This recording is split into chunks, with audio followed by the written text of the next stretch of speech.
Vamos lá. Olha, livro Profecias do Fim do Mundo, esse livro maravilhoso que está cheio de profecias reconhecidas pela Santa Igreja. Tem na Loja Sagrada Face, www.lojasagradaface.com.br, tipo do livro de cabeceira de todo católico, que você devia dar de presente aí para os conhecidos, aí para os parentes, vou dar um presente de livro católico, de livro da nossa paróquia. A pessoa... não gostei do seu presente, então não vou te dar mais nada. Daqui para frente, só livro católico, que eu quero a sua salvação. Se você não quer, tchau. Não é? Vai dar coisa do mundo. Vou precisando de formação, precisando de salvação, e a gente dando o quê? Presente do mundo? Bom, gente, nós estamos na página 201, nós vamos terminar esse capítulo hoje, vai até a página 202. Mas eu quero que você preste muita atenção, porque senão você não vai entender. Antes de você achar que o Papa, ela vai falar de um Papa que antes de você achar que é o Petrus Romano, já vou dizer para você que não é. Tá? Então, antes de você achar que é ABC, vamos terminar primeiro e depois a gente vem analisando, tá bom?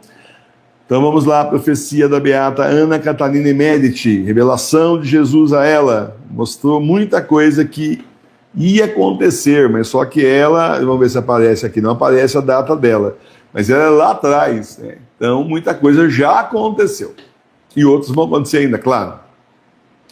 Vi que 40 ou 50 anos, se não me engano, antes do ano 2000, Lúcifer deveria sair do abismo durante um período de tempo.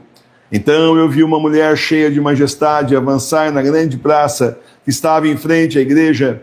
Ela tinha seu grande manto levantado sobre os dois braços, e ela se elevava docemente no ar. Ela se colocou sobre a cúpula e estendeu ao longo da igreja seu manto, que parecia irradiar ouro. A demolição veio a ter um instante de descanso, mas quando eles quiseram voltar à obra, lhes foi absolutamente impossível de se aproximarem do espaço coberto com o manto. Entretanto, do outro lado, aqueles que reconstruíram passaram a trabalhar com uma força incrível. Vieram homens de uma grandiosa idade, impotentes, esquecidos, e depois muitos jovens, fortes e vigorosos, mulheres, crianças, eclesiásticos e leigos, e o edifício logo foi inteiramente restaurado. Então eu vi um novo Papa chegando em uma procissão. Era mais jovem e mais severo que o precedente. Foi recebido com grande pompa, parecia disposto a consagrar a igreja, mas ouvi uma voz dizendo que uma nova consagração não era necessária, pois o Santíssimo Sacramento sempre esteve lá. Então se deveria celebrar solenemente uma dupla festa, um jubileu universal e a restauração da igreja. O Papa, antes de começar a festa, já tinha disposto seu povo, que repudiou e expulsou da Assembleia dos Fiéis, sem encontrar qualquer contradição, uma multidão de membros do alto e do baixo clero. Eu vi que eles deixaram a Assembleia murmurando e cheio de cólera. O Papa tomou a seu serviço todas as outras pessoas, eclesiásticos e mesmo leigas também, mulheres. Então começou a grande solenidade da Basílica de São Pedro. Os homens de avental branco continuaram a trabalhar na obra de demolição sem ruído e com muito cuidado, quando os outros não os viam. Eram temerosos e tinham todo dia uma extrema cautela. Não é Petrus Romanos. É por causa desse final, vou fazer diferente hoje, vou começar do final. É esse final que fala para nós que não é Petrus Romanos. Porque qual é a sequência do fim do mundo, gente? De tudo que nós estudamos aqui, as profecias e revelações reconhecidas pela Santa Igreja. Primeiro é agora, a grande tribulação, Terceira Guerra Mundial, guerras localizadas em todos os países, guerras internas em todos, guerras civis nos países, vai ser tudo destruído. Quando chegar no auge do caos com fome, doença, guerras, barbárie, quando chegar no auge do caos, aparece o anticristo, como se fosse o Cristo Salvador do mundo, só que ele mesmo, foi ele que causou tudo isso. Essa gente já trabalha para o diabo, o pai dele e para ele. Então estão sob a batuta, a nova ordem mundial está sob a batuta do anticristo, tá certo? Ele que comanda a orquestra sinfônica da destruição do mundo, a orquestra sinfônica diabólica. Aí então ele aparece e as pessoas vão cair aos pés dele, vai enganar todo mundo, menos os eleitos, se isso fosse possível. Enganaria se isso fosse possível, os eleitos, mas não vai ser. E o Senhor não contou lá atrás, estava muito lá atrás, 2000 anos antes, né, que os eleitos iam ser chamados antes, ele ia ensinar os eleitos antes, então eles não iam cair pelo Espírito Santo e pelo conhecimento que era dado também pelo Espírito Santo. Somos nós, estamos sabendo antes. O Senhor chamou a gente antes de acontecer, a ensinar a gente. Aí, bom, depois disso, então, nós temos que o anticristo vai levar todo mundo para adorar a besta. Ele vai ser adorado e no auge do frenesi das pessoas, ele vai levar as pessoas para adorar a besta, é o diabo. E vão sair de lá com a marca da besta, mas uma turminha não vai querer. De repente, naquela hora, o anjo da guarda do indivíduo dá um peteleco na orelha dele. Peraí, eu já ouvi falar isso aí, esse negócio na mão, na testa... esquisito, isso aí é a marca da besta, eu já li isso em algum lugar, tô caindo fora. Às vezes foi até uma postagem que você colocou aí, a nossa turminha aí, agora na quaresma, começar a divulgar as profecias também, né? Colocar a profecia de volta, não pode deixar de avisar as pessoas, pelo menos uma vez por semana do anticristo, da besta, da marca da besta, tem que estar sempre divulgando. Já divulguei então, mas filho, você alcançou algumas pessoas, agora você vai alcançar outras, ou vai relembrá-las, né? Porque o povo é esquecido. Aí, quem não quiser a marca da besta vai ser perseguido cruelmente, muitos serão mortos porque não vão ter a marca da besta, não vai poder comprar, não vai poder vender e serão perseguidos, a grande perseguição. Quando isso chegar no auge, 3 dias de escuridão, aí vem a ira de Deus caindo sobre a terra, acabou para essa gente, ímpios, iníquos, todos eles vão para o inferno, junto com o anticristo, o falso profeta, o falso papa, a besta, todos vão ser levados para o inferno, 3 dias de escuridão, a ira de Deus caindo sobre a terra. Chuva de fogo, catástrofes, cataclismas, tudo ao mesmo tempo, os demônios todos soltos no inferno, na terra, para levar aqueles que são deles. Aqueles que quiseram seguir o caminho do mundo serão levados para o inferno, se não se converterem, já estão com um pé lá, é certeza. Bom, aí depois disso, então, o que acontece? Vem São Pedro e São Paulo do céu, constituem o último Papa pelos romanos. São Pedro e São Paulo vêm do céu porque a gente não vai ter cardeal para eleger mais ninguém. Olha, nós estamos, pelo que eu estava lendo hoje, o Papa São Gregório, ele estabeleceu, ali no século XIV, esse formato do colégio de cardeais.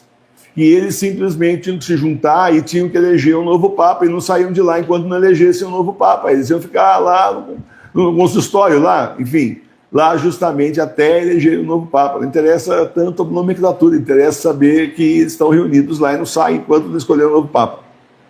Tá? Bom, aí depois disso, nós temos já o quê? Nós estamos no século XXI, esse século XIV, 7 séculos depois. Então, por que é que os cardeais não vão se unir depois, então, reunir os que sobraram para elegerem o Petrus Romanos? Porque não vai sobrar cardeal, por isso vem São Pedro e São Paulo do céu e elegem, então, o último Papa Petrus Romanos. Eles escolhem, são eles que nomeiam, são eles que impõem as mãos sobre o último Papa. Aí depois disso, então, ele prepara Petrus Romanos rapidamente, a igreja já é a volta de Jesus. Não tem mais homens de avental branco. Não tem mais. Isso aí, essa turma já foi. São os iníquos, fazem parte. A maçonaria eclesiástica já era nessa altura. Tá certo? Então, quem é esse Papa? Quem seria esse Papa? Vi 40 ou 50 anos... Se não me engano, antes do ano 2000, Lúcifer deveria sair do abismo durante um período de tempo. Lamentavelmente, 40, 50 anos antes do ano 2000, dali justamente, né, no Concílio Vaticano II, né? Ô, professor, sua cara é legal, professor, mas isso é contraditório, professor, desculpa, mas o senhor agora está sendo contraditório, porque esses dias o senhor estava falando aí que tem que estudar o Vaticano II, agora o senhor está falando aí do demônio ser solto no Vaticano II, professor. É que são 2 concílios Vaticano II. Tem gente que escuta de orelha, eu não sei se está lavando louça, fazendo comida, assistindo novela junto, depois vem fazer pergunta, que a gente já explicou, presta atenção. Presta atenção no que eu estou explicando, todo dia eu estou aqui explicando. Nós tivemos 2 concílios Vaticano II. Nós tivemos o Vaticano II, que é aquele que aconteceu de verdade, que o Papa Bento XVI era ainda o Padre Ratzinger e fez parte lá auxiliando um dos cardeais. E nós tivemos o Concílio Vaticano da mídia, o que a mídia disse que foi.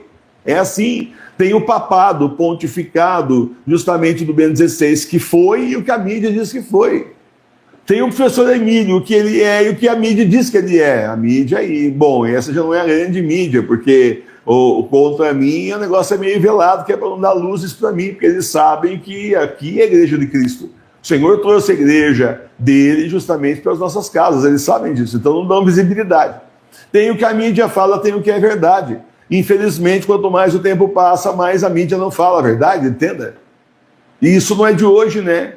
Então, tem o Vaticano II verdadeiro, com os documentos dele, e tem o falso. E os documentos do falso? Meu filho, não existe. Está no conhecimento popular, está na internet, está no que dizem que é, está no que esses padres, entre aspas, dizem. Ah, nós somos Vaticano II. Quem não for Vaticano II não faz parte da nossa igreja. Esse aí eu recebi isso lá de Aparecido. Só que assim, então tá, eu faço parte da igreja do Vaticano II, tá, tudo bem, legal. E vamos falar de sacerdócio leigo então? Tudo bem? Não, né? Porque é assim, essa gente faz parte do Vaticano II da mídia, aquele que não foi, aquele que nunca aconteceu. Então, entendeu? Ótimo. Aí então, infelizmente, esses 40, 50 anos antes dá aqui, ali na época do Vaticano II. Aí então começa a destruição. História e liturgia, acabam com a missa. Não, o problema não é a missa em latim, é a liturgia que foi mudada. Entenda, a língua não interessa nada. Porque nós já tínhamos aqui no Brasil missal bilíngue, que a pessoa levava o missal lá e ela lia em português o que o padre falava em latim. Portanto, já estava sendo bilíngue. A pessoa já comprava o livro e ia lá para entender, as pessoas já queriam entender. O problema não é mudar para o português, o problema é mudar o que estava em latim, a parte de latim é completamente diferente. Tá? Então, bom, aí começa a destruição, vamos tirar São Jorge, porque tipo, São Jorge não tem base histórica, coitados. Começa esse tipo de coisa, entendeu? E aí então eu vi uma mulher cheia de majestade avançar. Eu não, a Ana Catarina Emérita. Você chegou agora, eu não vi nada. Quem viu foi a beata Ana Catarina Emérita. Então eu vi uma mulher cheia de majestade avançar na grande praça que estava em frente à igreja. Ela tinha seu grande manto levantado sobre os dois braços e ela se elevava docemente no ar. Ela se colocou sobre a cúpula e estendeu ao longo da igreja seu manto que parecia irradiar ouro.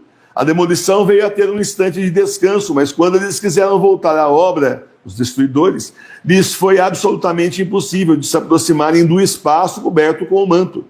Entretanto, do outro lado, aqueles que reconstruíram passaram a trabalhar com uma força incrível. Quem é essa mulher? Quem é essa mulher que ela viu com um manto que irradiava uma luz de ouro? Nossa Senhora, a Nossa Senhora aí protegendo a igreja. Entendeu por que não conseguiu destruir a igreja? Porque Nossa Senhora veio em socorro da igreja. E quem é que ela coloca para defender a igreja? Vamos lá, quem é que está reconstruindo a igreja? Quem que Nossa Senhora chama? Vieram homens de uma grandiosa idade, impotentes, esquecidos, e depois muitos jovens, fortes e vigorosos, mulheres, crianças, eclesiásticos e leigos, e o edifício logo foi inteiramente restaurado. Então eu vi o novo Papa chegando em procissão. Era mais jovem e muito mais severo que o precedente, e foi recebido com grande pompa. Quem é ele? Quem é esse Papa? Papa João Paulo II. O Papa João Paulo II, a autoridade do Papa João Paulo II é uma coisa impressionante. Você assiste ele falando, por exemplo, com jovens, tem um vídeo dele da homilia que ele fez com jovens, né, lá esses encontros da juventude que ele fazia. É impressionante. A autoridade dele é impressionante. Você olha para ele e não tem dúvida nenhuma que ele é o Papa. Ao fim, ele está mandando e está podendo, claro. Mas ele é o quê? Ele é consagrado totalmente a Nossa Senhora. Ele tem a mesma consagração que nós temos, aquela de São Luís Maria Leão de Montfort. Por isso que o lema dele é Totus Tuus Maria. Totus Tuus, todo seu, Maria Santíssima. Então ele se entregou, ele se consagrou quando era jovem, ainda ali, não sei se no seminário ou antes, ele se consagra completamente a Deus por Nossa Senhora, ele entrega a vida a Jesus nas mãos de Nossa Senhora. Então ele passa a ser um escravo de Maria, como nós, um servo do Senhor, um servo da igreja. E ele é levado, conduzido. Esse homem, esse santo homem, ele restaura a igreja. Se não fosse ele, a igreja já tinha ido para o Beleléu faz tempo, a gente não está nem aqui, está nem sabendo de nada. Ele restaurou a igreja. Ele viu que os bispos, muitos padres também, estavam simplesmente, muitos bispos e muitos padres já naquela época já estavam na banda de lá, do lado de lá. Ele resolveu falar com os leigos. Você acha que aquele monte de catequese que ele fez toda quarta-feira era por quê? Porque ele resolveu falar com os leigos. Ele resolveu ir nos países. Ele está indo para divulgar a igreja que está assim fraquejando. Essa é a mídia falando. Na verdade, isso foi um golpe que ele deu, um tapa na cara de todo mundo. Bom, não deixavam a voz do Papa chegar ao povo, ele foi ao povo direto. E não tem o que fazer, quando o Papa verdadeiro chega num país, o país para. Lembra que no Brasil como foi, né? Todas as vezes que um Papa verdadeiro veio aqui, o país parou.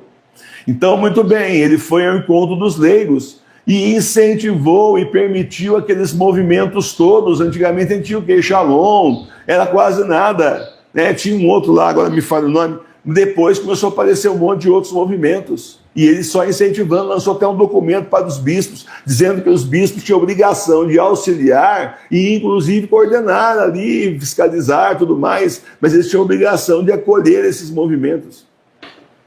Eu li esse documento. Então, meus irmãos e minhas irmãs, um grande papa, um grande homem que levantou a igreja, jovem, vigoroso, vamos matá-lo. Matar esse cara. Você percebeu que ele tem muitos anos de vida? O cara é esportista, saudável. Não vai dar para a gente envenenar ele e falar que ele teve o divertículo de não sei o quê, né? Então, vamos matá-lo? E ele incomodava, porque o que ele dizia, a igreja verdadeira, então mandaram matá-lo.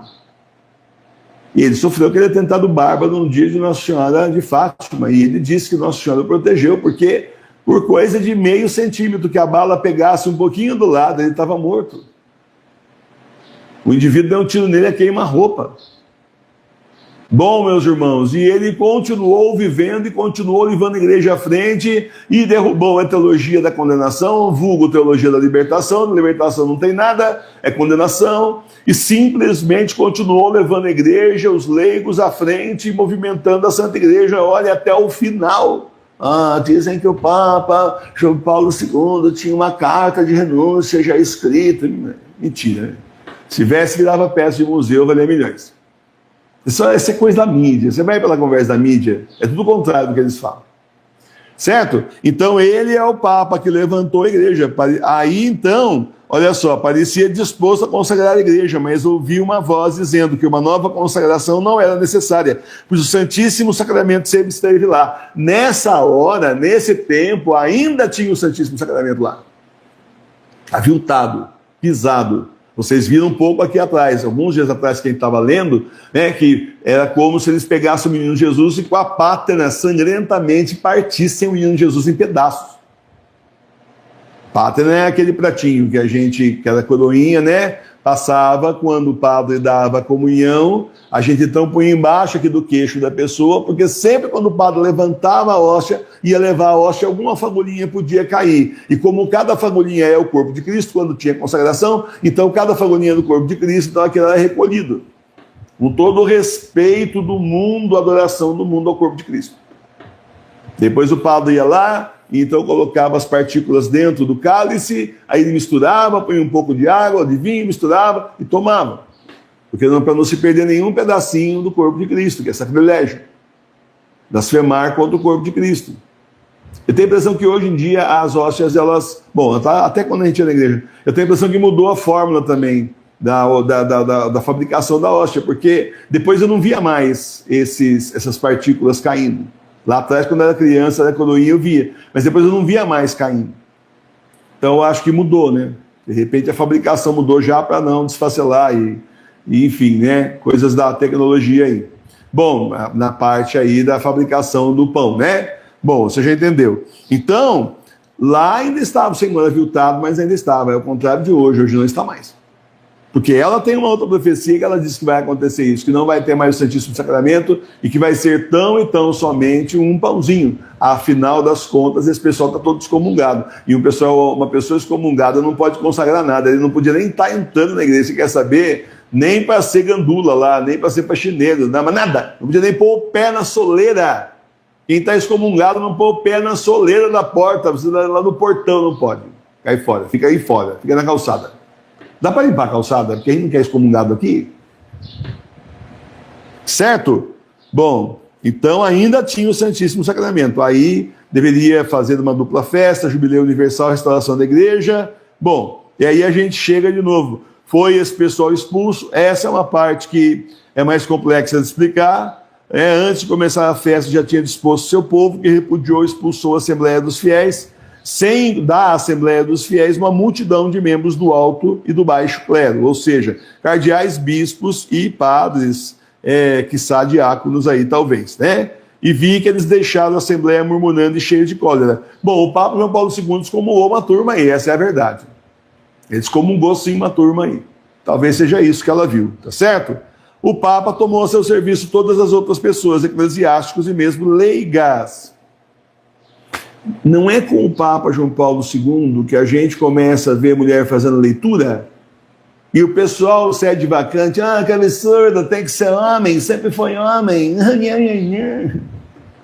Legal, né? A gente foi coordenador de coroinha e eu, professor Milene. E aí a gente juntou, nós fomos em todas as missas do Santuário de Santa Teresinha, todas, em todos os horários, sábado e domingo. Fizemos ali uma romaria, né?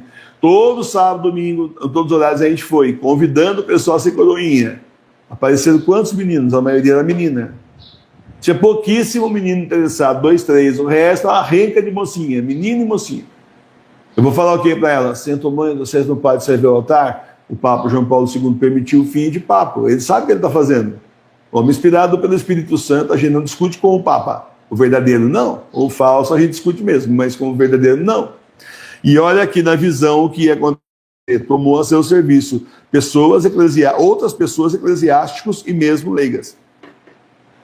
Tá? Aí então começou a grande solenidade na Basílica de São Pedro. Os homens de avental branco, a maçonaria eclesiástica, continuaram a trabalhar na obra de demolição sem ruído agora e com muito cuidado, quando os outros não os viam, eram temerosos e tinham todo dia uma extrema cautela.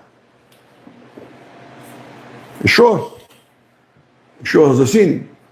Então, meus irmãos e minhas irmãs, aqui para ela era profecia, para ela foi revelação, porque ela está no século XIX, né? Não, 18.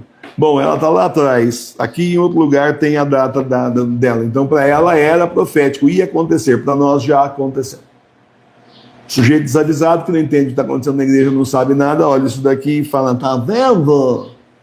Esse papo é o leão lobo. Piada, né? Piada de mau gosto.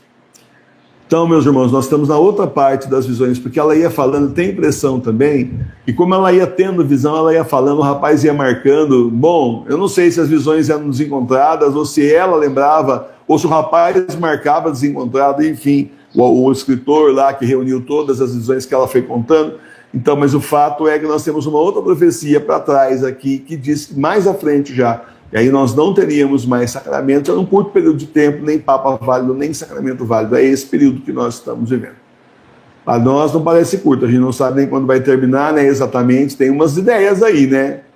O senhor falou que é 2028, professor. O senhor falou, o senhor afirmou, eu estou esperando o senhor quebrar a cara, 2028 eu volto aqui. Pode ser que você não esteja aqui em 2028 já pensou nisso, gafanhoto? Então, a questão é que é a seguinte, isso são 2 estudiosos judeus, né, da religião judaica, convertidos, tudo mais, ao catolicismo, que então eles estudando aí as datas que Jesus cumpriu, tem vídeo a respeito no canal da TV Noção de Fátima, eu pus aqui também, então eles estimam por 2 caminhos diferentes, que seria 2028, outubro de 2028. Professor, ninguém sabe o dia nem a hora, professor. Então, mas ele não está falando nem o dia nem a hora, está falando o mês e o ano. Engraçado, né? Bom, mas isso é a estimativa desse pessoal estudioso aí, Torá, conhece Torá e tudo mais, né, etc, juntou com o cristianismo e eles concluíram isso daí, tá? Quanto a nós, a gente continua se preparando, certo? O que está para estourar está aí, vai ser muito rápido, isso a gente sabe, com certeza vai ser muito rápido. Lembra que o primeiro-ministro da Alemanha, se você não viu isso no noticiário, quando chegou o ano passado, no segundo semestre, ele dizia assim, pois bem, esse foi o nosso último verão em paz, no próximo é guerra. O próximo é esse ano agora. E nós estamos no verão, mas eles estão no inverno, certo? O verão deles é no meio do ano. Quando a gente vier no inverno aqui, eles estão no verão lá. Olha que o Senhor permitir, gente, o demônio vai fazer estrago. A gente sabe o que vai acontecer. Então que a gente se prepare, em primeiro lugar, espiritualmente, que é o mais importante de tudo. Louvado seja o nosso Senhor Jesus Cristo. Sempre seja louvado.